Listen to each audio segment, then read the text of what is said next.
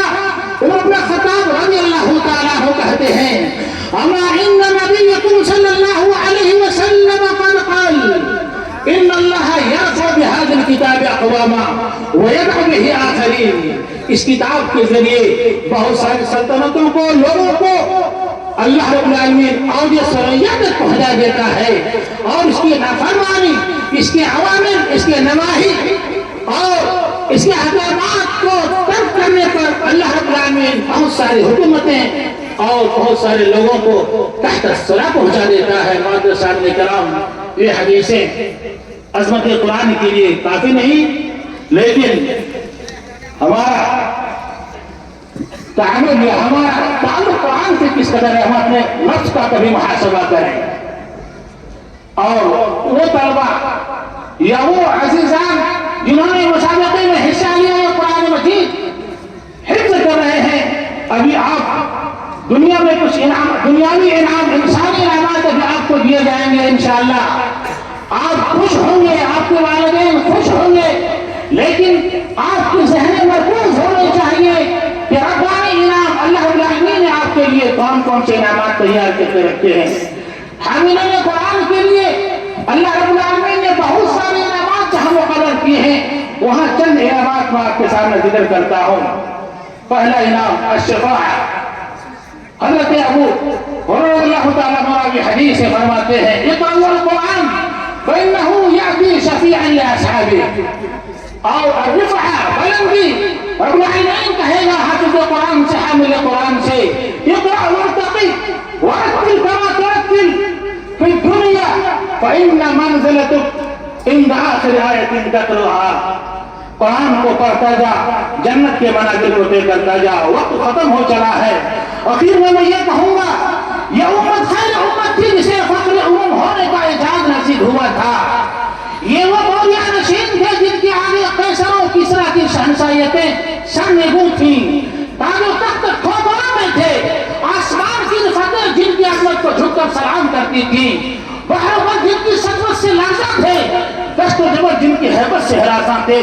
تب تک مسلمانوں ہمیشہ نہیں، جب تک اس قرآن سے اپنے تعلق کو استوار رکھے، باقی رکھے۔ ضرورت اس بات کی ہے، ہمیں عدل چاہیے، ہمیں امن کی تلاش ہے۔ میں اپنوں کو بھی، برادران وطن سے بھی گزارش کروں گا، آئے سب مل کر قرآن کو پڑھیں۔ قرآن میں عدل انصاف کی کار فرمائیاں ہیں، محبت اخلاص کی دل نوازیاں ہیں، امن و امان کی نظم ریزیاں ہیں، نشاط و طرب کی بزم آرائیاں ہیں، اور تہذیب و شرافت کی جلوہ سامانیاں ہیں، روحانیت کے عنبر فشانیاں ہیں۔ معزز وقت ختم ہو چلا ہے، رب العالمین سے دعا ہے الہا ہماری کوتاہیوں کو تو درگزر فرما، ہمیں قرآن سے تو قریب کر دے مولا کریم۔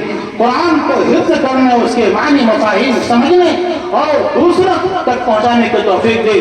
وآخر دعوانا الحمدللہ رب العالمین، والسلام علیکم ورحمۃ اللہ وبرکاتہ۔